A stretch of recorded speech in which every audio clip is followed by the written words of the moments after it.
की बार 400 पार का नारा है एनडीए का। प्राइम मिनिस्टर नरेंद्र मोदी का नारा बड़ा है दोस्तों। मेहनत भारतीय जनता पार्टी बहुत ज्यादा कर रही है। पीएम मोदी 20 से ज्यादा रैली कर चुके हैं और राहुल गांधी अभी तक सिर्फ और सिर्फ 5 रैली कर चुके हैं। दोस्तों, प्रधानमंत्री नरेंद्र मोदी ने आज एक पैर उत्तराखंड में रखा है तो दूसरा पैर राजस्थान में रखा है। दोनों में दोस्तों पीएम मोदी के लिए दोनों राज्य इंपॉर्टेंट है, क्योंकि दोनों राज्यों के अंदर पीएम मोदी को पूरी सीट लानी है अगर एनडीए 400 पहुंचना चाहती है। और राहुल गांधी आज राजस्थान में पहुंचे हैं और राजस्थान से उन्होंने नरेंद्र मोदी के ऊपर हमला किया है। तो आज बड़े बड़े लीडर्स कहां मौजूद हैं ये मैं आपको पहले बताना चाहता हूं। अगर आप ध्यान से देखेंगे दोस्तों, इस वक्त ध्यान से देखिए कि प्रधानमंत्री नरेंद्र मोदी यहां पे उत्तराखंड में मौजूद थे। बहुत बड़ी रैली को संबोधित किया था। करौली पे उन्होंने कांग्रेस पार्टी के ऊपर भ्रष्टाचार का आरोप लगाया। यहां पे प्राइम मिनिस्टर नरेंद्र मोदी मौजूद थे। अगर मैं आगे बढ़ना चाहता हूं तो अगर आप देखेंगे जेपी नड्डा जो है वो अंडमान निकोबार आइलैंड में मौजूद थे और बीजेपी ये सीट भी जीतना चाहती है, एनडीए इस बार भी जीतना चाहती है। आगे बढ़ूंगा, होम मिनिस्टर अमित शाह की बात करूं तो होम मिनिस्टर अमित शाह जो है कटनी मध्य प्रदेश के अंदर मौजूद थे, मंडला में मौजूद थे और साथ में महाराष्ट्र नांदेड़, यहाँ पे अशोक चौहान जो इस वक्त बीजेपी के अंदर आ चुके हैं, यहाँ पे भी मौजूद थे। तो मध्य प्रदेश और महाराष्ट्र इन्होंने कवर किया है। और अगर मैं बात करूंगा कि राजनाथ सिंह का, तो राजनाथ सिंह जी रीवा सतना में मौजूद थे। तो मध्य प्रदेश में अमित शाह और राजनाथ सिंह दोनों मौजूद थे और बीकानेर में राहुल गांधी मौजूद थे। तो कांग्रेस बीजेपी के बड़े बड़े नेता प्रचार कर रहे हैं। कांग्रेस की तरफ से प्रचार कम देखने को मिल रहा है यहाँ पे दोस्तों। और ममता बनर्जी ने आज कलकत्ता में वो बयान, दंगे वाला बयान वापस से दिया ईद के दिन पे कि दंगा हो सकता है, उसके लिए सचेत रहो और कूल रहो। तो यहाँ पे ममता बनर्जी थी और अमेठी में स्मृति ईरानी मौजूद थे। तो यहाँ पे अमेठी में स्मृति ईरानी मौजूद थी। कांग्रेस अभी तक अपना उम्मीदवार नहीं डिक्लेयर कर पाई है। बड़ी बात प्रधानमंत्री नरेंद्र मोदी, राहुल गांधी और तमाम लीडर्स ने क्या बोली कि आज से चुनाव स्विंग होगा। क्या मीसा भारती की धमकी के बाद बीजेपी इसको इलेक्शन का एजेंडा बनाएगी? देखिए रिपोर्ट। मोदी पर उनका गुस्सा 7वें आसमान पर है और इसलिए कुछ भी बोलते जा रहे हैं। जब मोदी कह रहा है भ्रष्टाचार हटाओ, तो वो कह रहे हैं भ्रष्टाचारी बचाओ। नरेंद्र मोदी जी ने किसान का 1 रुपया कर्जा माफ नहीं किया, मजदूर का 1 रुपया माफ नहीं किया, मगर इन 22-25 लोगों का नरेंद्र मोदी जी ने 16 लाख करोड़ रुपया कर्जा माफ किया है। भाइयों और बहनों, मैं आज कांग्रेस पार्टी को कह देता हूं, सपने में भी आप शासन में नहीं आ सकते, मगर आ भी गए कभी कभार आ भी गए तो धारा 370 को हाथ मत लगाना। वो भारतीय जनता पार्टी के कार्यकर्ताओं का फैसला है। ये कश्मीर, इसको भारत से कोई छीन नहीं सकता। कोई दंगा करने अगर आते हैं, आप चुपचाप रहो, माथा ठंडा रहो, बिल्कुल आप रहे कुल, हम रहेगा कुल। उसको दाना फसाद का चक्रांत हम नहीं करने देंगे। एक चॉकलेट बम भी बंद फटते हैं, एनआईए को भेज देता है, सबको अरेस्ट कर लो। सबको अरेस्ट करते करते तुम्हारा देश ही सुन्ना हो जाएगा। जब आते हैं वो हमारे परिवार पे आरोप लगाते हैं भ्रष्टाचार का। जानते हैं कितना बड़ा भ्रष्टाचार है। अगर देश की जनता ने कहीं हमें मौका दे दिया इंडिया गठबंधन को, तो प्रधानमंत्री से लेकर के जितने भी भाजपा नेता हैं जेल के अंदर बंद हो। मोदी जी ने देश के प्रधान प्रशासक के रूप में काम किया और एक भी दाग नहीं है। ऐसे को मीसा भारती बोलती है मैं चुनाव के बाद जेल में भेजूं। ऐसा फ्रस्ट्रेशन, ऐसा निराशा, ऐसी निराशा। दोस्तों, तो आज आपने देखा कि भारतीय जनता पार्टी 400 पार के नारे को काफी सीरियसली ले रही है और उसको पूरा करने की पूर्ण रूप से कोशिश कर रही है। तो आज का चुनावी टेम्परेचर क्या है ये भी मैं आपको बता देता हूं। दोस्तों, देखिए किन किन मुद्दों पर आज सियासत गर्मी है और आज एग्जैक्टली कौन सी पार्टी जो इस चुनावी बैरोमीटर पे ऊपर है। दोस्तों ध्यान से देखिए, तो यहां पे अगर आप देखेंगे कि इस चुनावी टेम्परेचर में, आज चुनावी टेम्परेचर में एनडीए ने भ्रष्टाचार, तुष्टीकरण, राम मंदिर, धारा 370, विकास की जो बात है वो की है। वहीं पे इंडिया अलायंस से राहुल गांधी ने CNRC, दंगा, बेरोजगारी, इन सब की बात इनके लीडर्स ने करी है। आरक्षण, जाति जनगणना, तो अगर आप क्लियरली देखेंगे यहाँ ज्यादा फोकस जाति पे बात है, और यहाँ पे अगर प्रधानमंत्री नरेंद्र मोदी की तरफ से जो ज्यादा फोकस है दोस्तों, वो ज्यादा फोकस विकास, भारतीयता और विरासत के ऊपर है और नेशनल सिक्योरिटी के ऊपर है। तो ये है आज का आपका चुनावी मीटर, जहां पे एनडीए की तरफ से जो बड़ी बातें कही गई। और दोस्तों हाँ, आज राजस्थान क्यों इतना इंपॉर्टेंट है, क्योंकि कल भी पीएम राजस्थान में होने वाले हैं, और क्या विपक्ष जो है वो 80-20 की राजनीति करने वाला है, क्योंकि ममता बनर्जी एक तरफ कह रही है कि भाई दंगा हो सकता है, वहीं प्रधानमंत्री नरेंद्र मोदी राजस्थान के रण में करौली, धौलपुर की रैली पे कांग्रेस पार्टी को हर मुद्दे पर घेरा है। तो क्या राजस्थान में बीजेपी सब सीट जीतेगी? देखिए रिपोर्ट।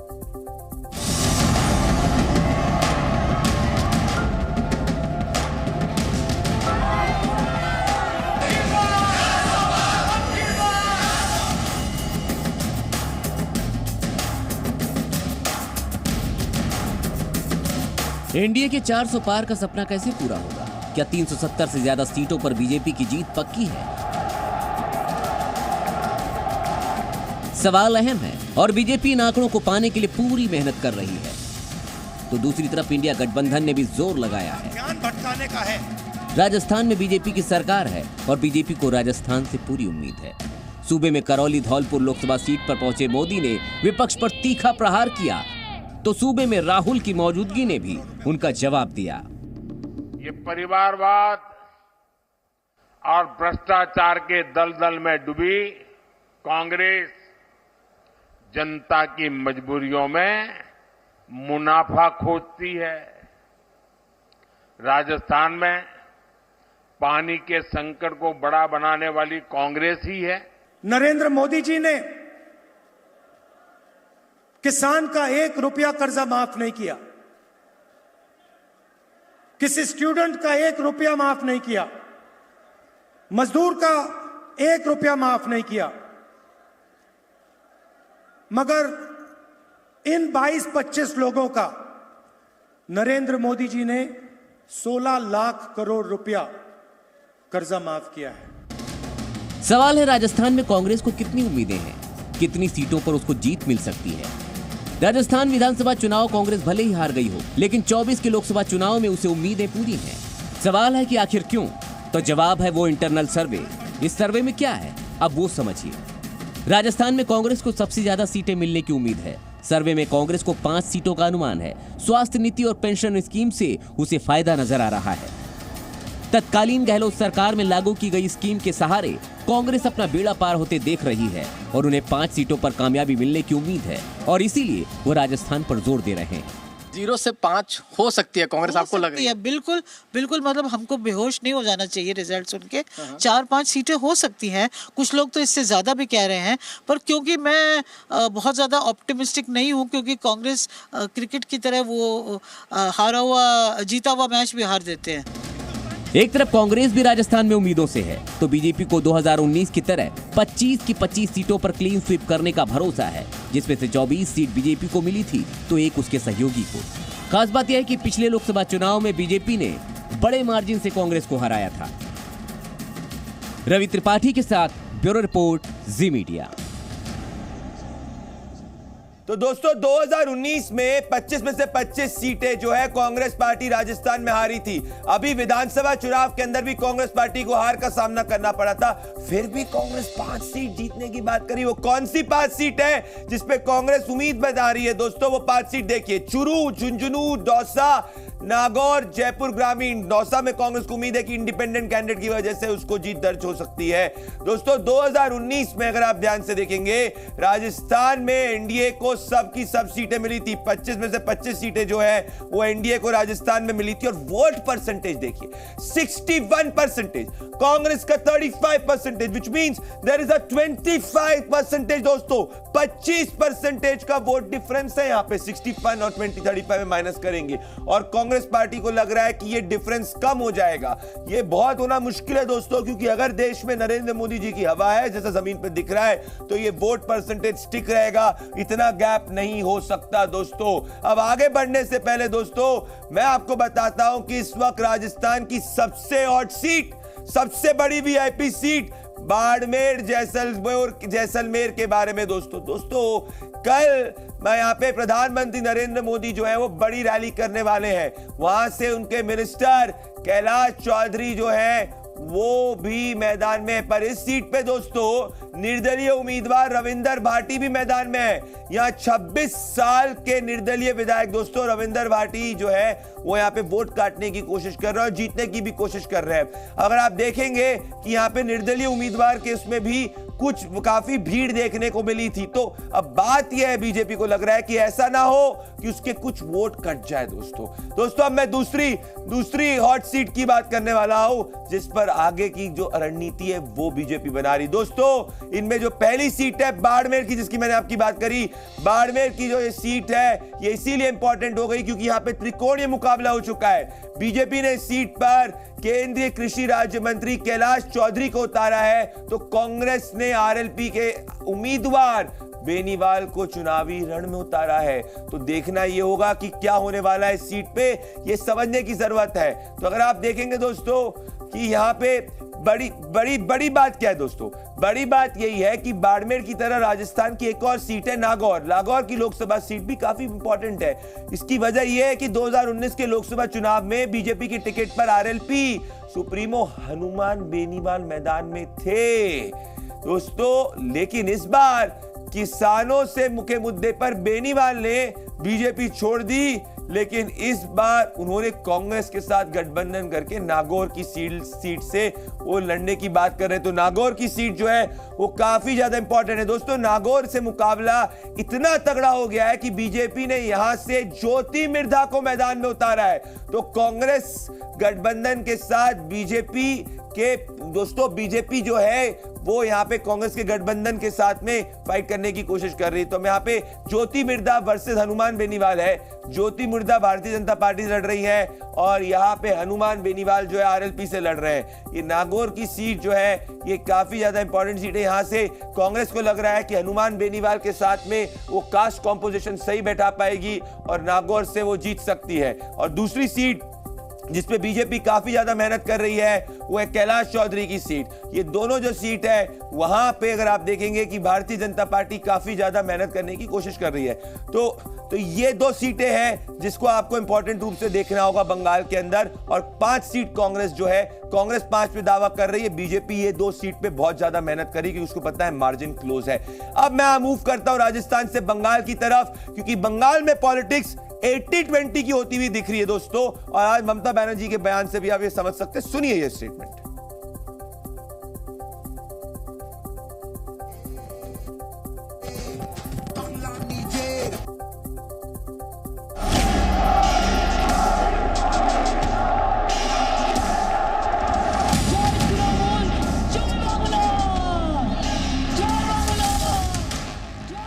ईद पर खुशियां और सेवैयां बांटी जाती हैं, लेकिन बंगाल में ममता बनर्जी ने इस मुबारक मौके पर अपना एजेंडा फैलाया। कोलकाता में पार्टी की तरफ से रखे ईद सेलिब्रेशन में ममता ने चुनाव से पहले दंगे का डर दिखाया, बचाने की गारंटी दी और बचने के भी टिप्स दिए। दंगा करने अगर आते हैं आप चुपचाप रहो, माथा ठंडा रहो, बी कूल, आप रहे कूल। ममता ने अल्पसंख्यक वोटरों को सीए, एनआरसी और यूसीसी लागू नहीं होने देने की भी गारंटी दी। खुलकर कहा कि एक भी वोट बटने मत देना, टीएमसी को ही देना। ममता ने कहा कि बंगाल में तो चॉकलेट बम भी फूट जाए तो एनआईए भेज दी जाती है, बीजेपी को तो बस बहाना चाहिए। एक चॉकलेट बम भी बम फटते हैं, एनआईए को भेज देता है। सबको अरेस्ट कर दो, सबको अरेस्ट करते करते तुम्हारा देश ही सुन्ना हो जाएगा। अब बीजेपी ने भी ममता को क्या जवाब दिया वो भी सुनिए। दिसंबर 2022 के मिदनापुर के जिस ब्लास्ट को वो चॉकलेट बम कह रही थी, उसमें लोगों के शव के टुकड़े कई 100 मीटर दूर तक जाके गिरे। अगर उन्हें ये पटाखा नजर आता है तो बंगाल की जनता और देश की जनता समझ सकती है कितने खतरनाक बारूद के ढेर पर ये लोग देश की जनता को ले जाना चाहते हैं और फिर धमाकों के लिए कहते हैं कान में रुई डालकर बैठे रहो ताकि धमाका तुम्हें पटाखा नजर आए। दोस्तों, पश्चिम बंगाल में कुल मुस्लिम वोटर की संख्या जो है वो 27% की है। दोस्तों, 42 में से 13 ऐसी सीटें हैं जहां पे मुस्लिम वोटर काफी प्रभावी है और उन 13 में से 9 सीटें मुस्लिम वोटर्स वाली ममता बनर्जी जीती थी। तो ममता बनर्जी को इस बार उम्मीद है कि वो 9 से 13 को बढ़ा दे। 42 में से 13 सीटों पे मुस्लिम उम्मीदवार, मुस्लिम वोट मैटर करता है, इसको वीटो वोट कहते हैं और इस बार ममता बनर्जी इसको 9 को 13 तक पहुंचाना चाहती है। उनको लग रहा है कि अंदर एक अंडरकरेंट भारतीय जनता पार्टी का है। तो ममता बनर्जी जी के स्टेटमेंट के पीछे एक इलेक्शन लॉजिक है। मेरा फाइनल विश्लेषण, आपके चुनावी प्रोफेसर प्रदीप भंडारी का फाइनल विश्लेषण क्या है दोस्तों? मेरा फाइनल विश्लेषण यही है कि इस वक्त राजस्थान की 2 सीट जो है वो वायर पे जाने वाली है। बीजेपी को इन 2 सीट्स पे काफी ज्यादा माइक्रो मैनेजमेंट करना पड़ेगा और वो 2 सीट्स जो दोस्तों इस वक्त है नागौर और बाड़मेर की सीट जो है इस पे बीजेपी बहुत फोकस कर रही है, क्योंकि अगर बीजेपी को सब की सब सीट जीतनी है तो ये 2 सीट्स पे हैवी वोटिंग होने की जरूरत है और पीएम मोदी के फैक्टर के साथ में बीजेपी को मैसिव वोट कराना पड़ेगा। अब आपका होमवर्क तो मैं दूंगा ही ना दोस्तों, होमवर्क आपका होमवर्क, कल होमवर्क भी नहीं दिया था, आज होमवर्क जरूरी है कि राजस्थान में इस बार किस पार्टी ने बीजेपी का साथ छोड़ा है। #24 की सरकार या 8588058111 पे आप जो है व्हाट्सएप कर सकते हैं और आप व्हाट्सएप करिए। मैं आपके क्वेश्चन के आंसर का इंतजार कर रहा हूं दोस्तों। कल रात 10 बजे मैं आपको बताऊंगा कि प्रधानमंत्री नरेंद्र मोदी